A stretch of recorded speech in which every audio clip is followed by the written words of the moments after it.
오늘은 우리 민족이 일본의 식민지 통치에서 자유를 얻은 것을 기념하는 그런 광복기념주일입니다. 여러분은 자유라는 단어를 생각하면 함께 떠오르는 어떤 장소가 계십니까? 저는 자유 그러면 제일 먼저 떠오르는 것이 자유의 여신상이 떠오릅니다. 뉴욕에 가시면 거기 자유의 여신상이 있죠. 어쩌면 그 이름은 정확하지 않을 수도 있어요. 본래 이름은 Statue of Liberty, 그러니까 자유의 상, 이게 더 정확한 명칭이에요. 여신이라는 말은 본래 없어요, 사실은. 네, 그 미국의 독립 100주년을 기념하면서 프랑스가 선물로 미국을 향해서 기증한 것입니다. 오른손에 평화의 상징인 횃불을 들고 있죠. 또 왼손에는 미국 독립선언서를 들고 있습니다. 그 탑 아래에는 그 주춧돌에 이렇게 쓰여 있습니다. 고단한 자들, 가난한 자들, 자유롭게 숨쉬고자 하는 모든 자들이여 내게로 오라, 이런 말이 쓰여 있습니다. 머리에 쓰여진 왕관에 7개의 첨단, 뭐라 그러나 7개가 쭉 이렇게 나와 있죠. 네, 뿔처럼. 그것은 세계의 열려진 7개의 바다로 그 자유의 빛이 퍼져나가기를 갈망하는 그런 뜻을 담았다고 합니다. 그래서 이 조각상의 공식적인 명칭은 뭐냐면, 우리가 자유의 여신상 이렇게 부릅니다만은 본래 명칭은 세계를 밝히는 자유, Liberty, Enlightening the World, 온 세상을 비추는 자유다. 이것이 본래의 명칭입니다. 최근에 인기리에 흥행몰이를 하고 있는 영화 뭐예요? 성경 하나 봐도 그건 다 보신 것 같아요. 네, 명랑. 네, 보시면 우리 이순신 장군이 바다를 포기하는 것은 조선을 포기하는 것이다 라고 일갈하는 그런 대목을 우리가 기억합니다. 바다라는 것이 우리 조선으로 들어오는 현관 역할을 하기도 했습니다만, 또 거꾸로 말하면 세계를 향해서 나아갈 수 있는 곳이고, 어쩌면 바다는 무한한 자유의 상징일 수가 있습니다. 따라서 바다를 포기한다는 것은 우리가 갇힌다는 것을 뜻하기 때문에 그럴 수 없다는 그런 이순신 장군의 선언이기도 했습니다. 인류의 역사가 뭐겠습니까? 역사라는 것은 끊임없이 자유를 찾고 자유를 누리고 자유를 지키고자 하는 역사, 그것이 인류의 역사였을 것입니다. 그렇다면 오늘 69주년을 맞이하면서 우리는 진정한 자유를 누리고 그 자유를 지키고 있을까요? 우리가 참된 자유의 의미를 알기 위해서 반드시 방문해야 할 곳은 사실은 뉴욕의 자유의 여신상이 아닙니다. 우리가 참된 자유의 의미를 알기 위해서 반드시 방문해야 할 장소가 있다면 그것은 해골이라는 곳, 오늘 본문에 보시면 해골이라는 곳, 골고다 언덕, 십자가 언덕입니다. 거기서 진정한 자유가 인류를 향해서 선포되었기 때문입니다. 자, 그러면 십자가에서 선포된 자유, 그 자유의 의미는 도대체 무엇일까요? 바로 이 질문에 대한 너무나 선명하고도 명확한 대답을 보여주고 있는 것이 바로 철로역정이에요. 다시 철로역정으로 돌아가서 이 주인공 순례자 크리스찬이 경험하고 있는 자유를 한번 보십시오. 그가 좁은 문을 통과합니다.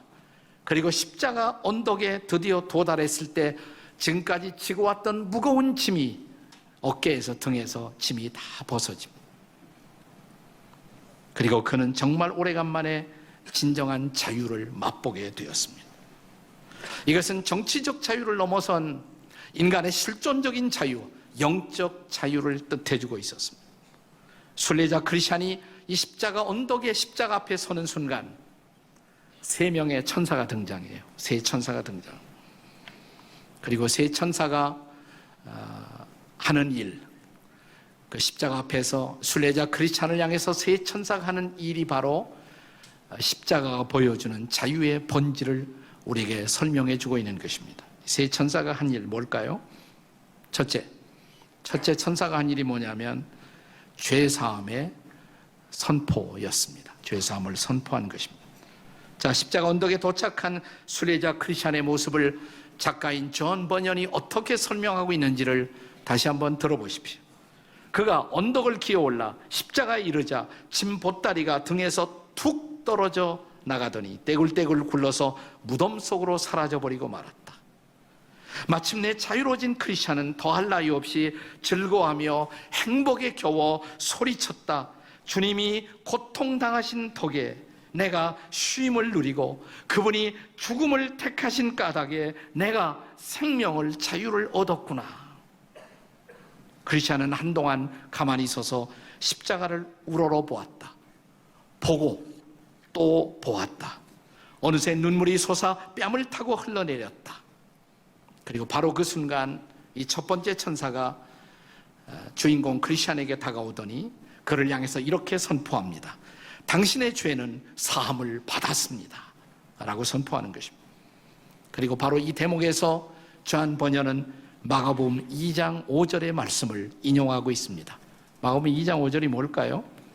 예수께서 들것에 실려온 중풍병자, 지붕을 뜯고 자기 앞에 내려온 이 중풍병자를 향해서 예수님이 선언하신 말씀, 내 죄가 사함을 받았느니라. 그러자 거기에 있었던 서기관들, 바리새인들이 막 흥분하기 시작합니다. 아, 이것은 신성모독이다. 누가 감히 죄 사함을 선포할 수가 있단 말인가? 하나님 외에는 아무도 할 수가 없는데. 저는 여기 서기관이나 바리새인들의 발언이 틀린 것이 아니라고 생각해요. 그 불평은 정당한 것입니다. 그러나 그들이 모르고 있었던 진실 하나가 있어요. 그것은 그 예수님이 하나님이라는 사실을 몰랐던 것입니다. 그분이 하나님이시기 때문에 그분은 죄사함을 선포할 수 있는 유일한 자격이 있으신 분이십니다. 오늘 본문에 보면 이 십자가에 두 강도 함께 매달리신 주님, 그 주님이 마지막 십자가에서 드린 기도, 아버지여 저들의 죄를 사하여 주시옵소서. 그가 십자가에 못 박히시면서 끝까지 감당하신 미션이 바로 죄사함의 사명을 성취하신 것입니다. 그렇습니다. 여러분, 인간이 이 땅을 살아가면서 한평생 짊어지고 있는 실존의 가장 커다란 고통이 뭔지 아세요? 우린 그걸 실감 있게 느끼지 못할 때가 있어요. 죄의 고통인 것입니다. 죄 문제야말로 인간의 실존적인 그리고 본질적인 위기라고 할 수가 있습니다. 우리는 모두 죄를 범했고 우리는 죄의 종으로 살게 되었습니다. 그 증거가 뭐냐? 우리 마음을 지배하고 있는 죄책감을 생각해 보십시오. 그런데 요한복음 8장 34절의 말씀이 바로 이 사실을 우리에게 변증하고 있습니다. 자, 요한복음 8장 34절 다 같이 읽겠습니다. 시작. 예수께서 대답하시되 진실로 진실로 너희에게 이르노니 죄를 범하는 자마다 죄의 노예라. 죄를 범하는 사람들이 죄의 종이라고, 죄의 노예라고. 그것은 정치적 자유를 잃어버린 것보다 더 심각한 위기라고. 우리는 모두 죄의 노예가 되었다는 것입니다. 그 증거가 뭐냐? 우리 마음을 지배하고 있는 죄의식, 죄책감을 생각해 보십시오. 인간의 무의식을 지배하고 있는 가장 커다란 공포를 가리켜 심리학자들은, 정신의학자들은 그것이 바로 죄책감, 죄의식, 길트 컴플렉스라고 말합니다. 여기서 자유하지 못하는 한 인간은 정말 자유할 수가 없는 것입니다. 죄사함이야말로 바로 인생의 새로운 출발의 중요한 기점을 형성하는 것입니다. 이 첫 번째 천사의 십자가 앞에서의 선포, 죄사함을 받았느니라. 나는 이 선포가 저와 여러분을 향한 하나님의 선포, 하나님의 은혜가 되시기를 주의 이름으로 축원합니다. 여러분과 저의 죄는 사함을 받았습니다. 십자가 때문입니다. 십자가 때문에. 두 번째 천사가 등장해요. 이제 두 번째 천사가 한 일. 이 두 번째 천사는 새 옷을 입혀줍니다. 십자가 언덕에 도달한 크리스찬 앞에 등장했던 두 번째 천사는 그에게 다가와 우선 더러운 옷을 다 벗깁니다. 지금까지 입고 왔던 남루한 두더기 옷을 벗기고 준비했던 새 옷을 입혀줍니다. 그리고 바로 이 대목에서 존 버년은 스가랴 3장 4절의 말씀을 인용하고 있습니다. 자, 같이 읽겠습니다. 스가랴 3장 4절 시작. 여호와께서 자기 앞에 선자들에게 명령하사 그 더러운 옷을 벗기라 하시고 또 여호수아에게 이르시되 내가 내 죄악을 제거하여 버렸으니 내게 아름다운 옷을 입히리라. 네, 내 죄가 제하여졌다. 여기서 끝나지 않고 그 상징으로 아름다운 옷을 입혔다는 것입니다. 더러운 옷 대신에 아름다운 옷을 입혀줍니다. 하나님의 은혜는 우리가 십자가 앞에 나올 때 단순히 죄를 사함 받을 뿐만 아니라 우리는 새로운 옷을 입는다, 아름다운 옷을 입는다. 하나님의 은혜는 거기까지 나아가는 것입니다. 이것은 마치 신약 성경에서 우리가 잘 이해하는 소위 돌탕의 스토리를 연상시키지 않습니까? 돌탕, 돌아온 탕자 말이에요. 돌아온 탕자, 돌탕. 네. 탕자가 돌아왔을 때 아버지가 어떻게 해요? 그 남루한 옷을 다 벗겨요. 새 옷을 입혀요. 새 신발을 신겨줘요. 그리고 이렇게 선언합니다. 이 내 아들은 죽었다가 다시 산 아들이라. 네, 새 옷을 입혀줬어요. 네, 이것은 에베소서 4장 20절, 22절 이하의 바울 사도의 선언과도 그대로 일치하는 대목입니다. 신앙생활이 시작될 때 우리에게 다가왔던 가장 강력한 말씀, 이제는 옛사람을 벗어야 한다고, 새 사람을 입어야 한다고. 그것이 십자가 앞에 서 있는 우리의 새로운 인생의 출발의 모습인 것입니다. 예, 옷이라는 것은 신분을 나타내는 거죠. 신분. 네, 옷이. 군인이 군복을 입지 않고 있다면 군인 다음을 우리는 생각할 수가 없어요. 말도 안 되죠. 군인이 헬렐레 옷 입고 돌아다니는 모습을 보면 군인답지 않잖아요. 경찰은 경찰복을 입어야 경찰 다움을 느낄 수가 있습니다. 법관은 법복을 입고 있을 때에만 법관으로서의 권위를 행사할 수가 있습니다. 옷이 중요한 거예요. 네. 야한 옷을 입으면 왠지 야해지고 싶고 네. 정중한 옷을 입으면 정중해지고 싶은 충동을 느끼지 않습니까? 그래서 우리는 옷이 날개라는 말을 오랫동안 해왔습니다. 순례자, 이 크리스찬은 지금까지 더러운 옷을 입고 살아왔습니다. 죄인의 신분을 갖고 살아온 것이에요. 그러나 십자가 앞에 섰을 때 십자가에서 우리의 죄를 짊어지고 내가 받아야 할 저주와 진노를 대신 받으시고 거룩한 피를 흘리신 예수 그리스도, 그분의 은혜를 통해서 우리는 죄 사함을 받았을 뿐만 아니라 한 걸음 더 나아가서 의롭다함을 얻습니다. 이게 놀라운 성경의 선포예요. 네, 로마서 3장 24절의 말씀을 다 같이 읽겠습니다. 시작. 그리스도 예수 안에 있는 속량으로 말미암아 하나님의 은혜로 값없이 의롭다 하심을 얻은 자가 되었느니라. 아멘이십니까? 네, 죄사함이 은혜인 것처럼 값없는 선물로 주어진 것처럼 의롭다함도 은혜라는 것이에요. 그것도 값없이 죄사함 받고 값없이 의롭다함을 얻고, 우리가 의롭다함을 얻었다는 말이 우리가 의롭게 되었다는 말이 아니에요. 오해하시면 안 돼요. 예수를 믿는 순간 주님은 우리를 의롭다고 하십니다. 그리고 의인의 신분을 선포하십니다. 새로운 신분이 주어졌어요. 이제 의인이에요. 그러나 의인의 신분을 얻게 하시고 이제부터 주님은 우리가 의인답게 살 것을 기대하시는 것입니다. 그러니까 신분을 먼저 주세요. 마치 이런 연상을 하시면 돼요.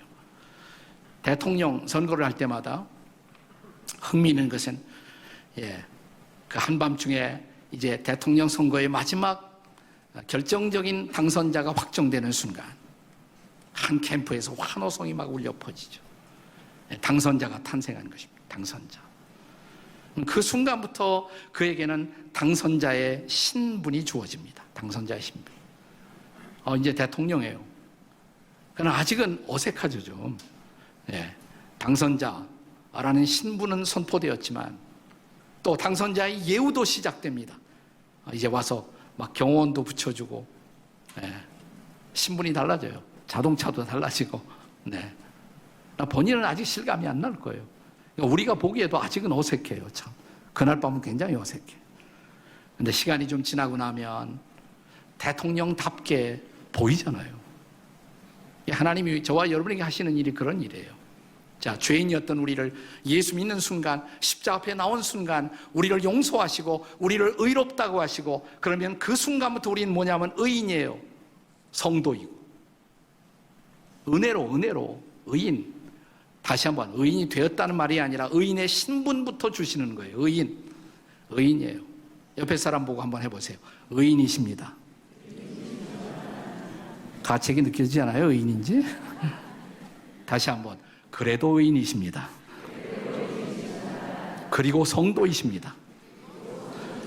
여러분, 이 성도란 말도 엄청난 말이에요. 성도, 거룩한 사람이란 말이에요. 성도, 세인트란 말이에요. 성도는 성자하고 같은 말이에요. 영어로는 같은 뜻입니다. 성자, 성도, 생각해 보세요. 성자, 성도가 우리 개신교에서는 성도라고 그러지만 영어로는 같은 말, 세인트예요. 성자. 우리가 성도님 그러잖아요. 가끔 성도님. 이따 한번씩 바꿔서 이렇게 해보세요. 옆에 있는 분에게 성자님 한번 해보세요. 시작. 성자님. 근데 우리가 십자가 앞에 나와서 나를 위해 죽으시고 부활하신 예수 그리스도를 구주로 영접하는 순간 그 신분이 주어지는 거예요.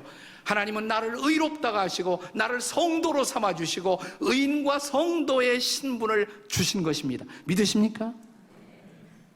그 신분부터 주시고 뭐냐면 이제 신분에 맞게 살아라 라고 말씀하십니다. 그러니까 신분부터 주시고 타이틀 주시고 이제 의롭게 살아야 돼요. 이제부터. 아직은 의인답지 못한, 아직도 옛날처럼 죄인된 모습이 너무 많지만 그럼에도 불구하고 나를 의롭다고 하시고 나를 성도 삼아주신 것, 그것이 새로운 삶의 출발점이어야 한다는 사실입니다. 그것이 바로 남루한 옛 옷을 벗어버리고 아름다운 새 옷을 입은 성도의 모습인 것입니다. 십자가 앞에 내가 나오는 그 순간 이 은혜를 주신 하나님을 찬양하십시오. 세 번째 천사가 한 일이 뭔지 아세요? 세 번째 천사가 등장해요. 그는 이 주인공 크리스천 앞에 다가오면서 그의 이마에 인을 칩니다. 인을 쳐요. 그리고 두루마리 책을 하나 선물로 수여합니다. 이 세 번째 천사가 한 일이에요. 자, 인을 쳤다. 이게 어디서 나온 말씀이냐면 바로 이 대목에서 존 버녀는 에베소서 1장 13절의 말씀을 인용하고 있습니다. 참 이 존 버녀는 놀라운 사람이에요. 옛날에 어떻게 이렇게 다 설명을 해놓았는지 몰라. 자, 에베소 1장 13절 다 같이 읽겠습니다. 시작. 그 안에서 너희도 진리의 말씀 곧 너희 구원의 복음을 듣고 그 안에서 또한 믿어 약속의 성령으로 인침을 받았으니, 여기 인침을 받았다. 인침, 실링, 도장 찍었다 이 말이에요. 도장을 찍었다. 네, 인을 쳤어요. 그럼 이제 뭐냐면 나에게 소속돼 있다. 내 책임이다. 내 주권 아래 있다라는 사실이 선포된 것입니다. 그리고 내가 도장을 찍은 그것에 관해서는 내가 책임을 지고 내가 보호를 해야 합니다. 내가 십자가 앞에 주님 앞에 나왔더니 성령 하나님이 나를 인쳐주셨다. 무슨 뜻이에요? 너는 내 거야. 이제 하나님이 내 인생을 책임져 주시는 놀라운 삶이 시작되었다는 선언이에요. 네, 감사하십니까? 옆에 분들에게 인침을 받으셨습니다. 네. 이건 십자가 앞에서 이미 인침을 받은 거예요. 가끔 이상한 기독교 이단 가운데는 자기 단체 와야 인침을 받는다고 뭐 이런 사람이 있어요. 아니, 다 십자가에서 이미 인침을 받았어요. 내가 예수를 믿는 순간 성령께서 저와 여러분을 성도로, 하나님의 자녀로, 그리스도에게 속한 자로 인쳐 주신 것을 믿으시기 바랍니다. 우리가 에베소서 1장에 나오는 말씀이었는데 에베소 1장을 읽어오시면 이것이 성부, 성자, 성령 삼위일체적 구원의 사역으로 잘 설명이 되어 있습니다. 성부 하나님 창세전에 우리를 선택하시고, 성자 하나님 그리스도 안에서 우리를 속량해 주시고, 성령 하나님 우리를 인쳐 주셨다는 것입니다. 이것이 구원이에요. 삼일체 하나님의 구원의 사역인 것입니다. 그래서 유명한 성경학자 워렌 위얼스비는 바로 존 버년이 십자가 언덕에 세 천사를 등장시키면서 그는 바로 성부와 성자와 성령의 역사를 상징한 것이다 라고 말합니다. 성부 하나님 우리에게 죄사함을 선포해 주시고, 성자 하나님 우리를 의롭다고 하시고 성령 하나님 우리를 인쳐주십니다. 그러나 성령의 사역은 우리를 인쳐주신 데서 끝나지 않습니다. 이 세 번째 천사는 인침을 주었을 뿐만 아니라 그에게 선물 하나를 주어요.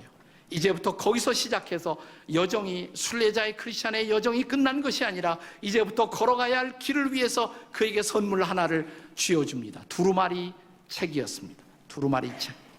뭘까요 그게? 성경이죠. 네, 하나님의 말씀이에요. 옛날에는 이 두루마리 양피지에다가 하나님의 말씀을 기록했거든요. 네, 그 성경을 뜻하는 것입니다.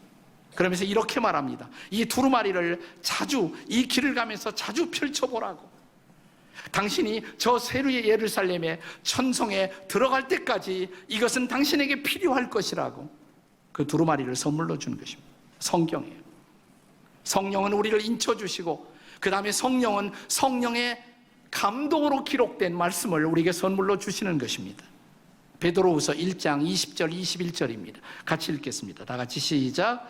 먼저 알 것은 성경의 모든 예언은 사사로이 풀 것이 아니니 예언은 언제든지 사람의 뜻으로 낸 것이 아니요 오직 성령의 감동하심을 받은 사람들이 하나님께 받아 말한 것이라. 그냥 책이 아니라는 것이에요. 그냥 메시지가 아니에요. 성령의 감동으로 된 예언이라는 것입니다. 디모데후서 3장 16절 우리가 잘 아는 말씀을 다시 한번 상기해 보십시오. 같이 읽겠습니다. 시작. 모든 성경은 하나님의 감동으로 된 것으로 교훈과 책망과 바르게 함과 의로 교육하기에 유익하니. 그러니까 이 말씀 붙들고 길을 떠나라는 것이에요. 하루도 이 말씀을 멀리하지 말라는 것이에요. 자, 이 말씀과 함께 동행하는 그 감동을 고백한 시편 기자의 고백을 기억하십니까? 시편 119편 97절 한번 읽어보세요. 시작. 내가 주의 법을 어찌 그리 사랑하는지요 내가 그것을 종일 작은 소리로 읊조리나이다. 네, 종일토록 말씀을 읊조리며 묵상하며 말씀과 함께 살아가는 인생. 자, 같은 시편 119편에 우리가 잘 기억하는 105절의 말씀 다 읽겠습니다. 시작. 주의 말씀은 내 발의 등이요 그리고 내 길의 빛이니이다.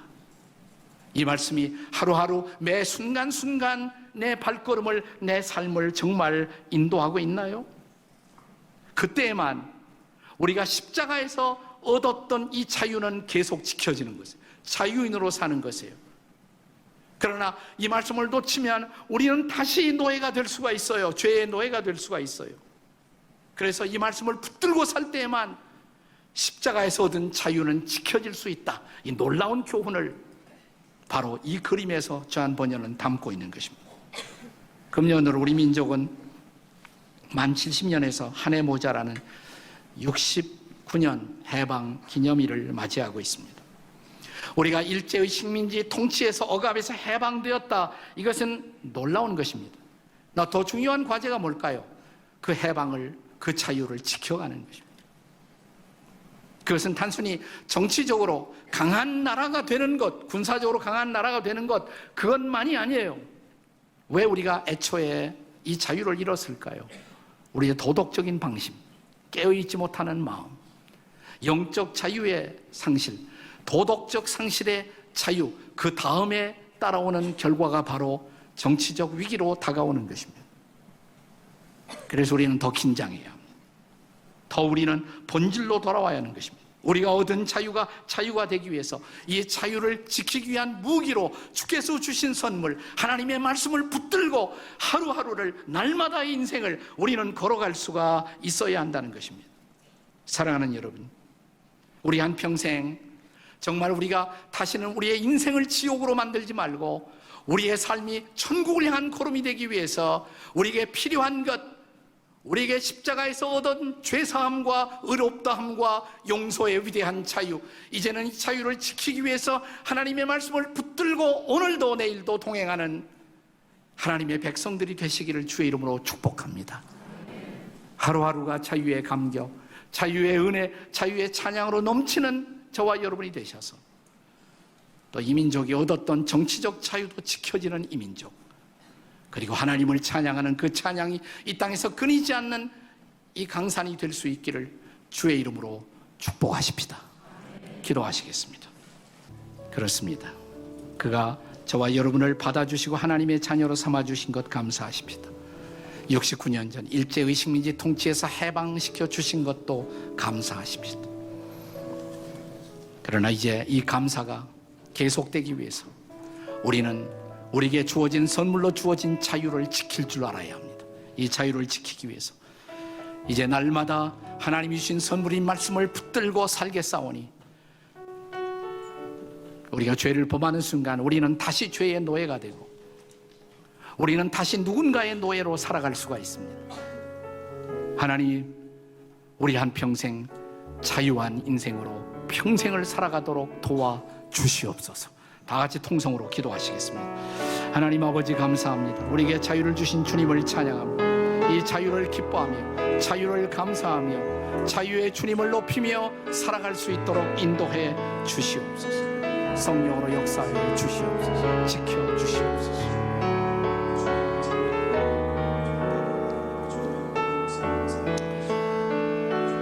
그렇습니다. 주님, 우리 한평생 십자가를 향해서 우리의 시선을 떼지 않도록 도와주시옵소서.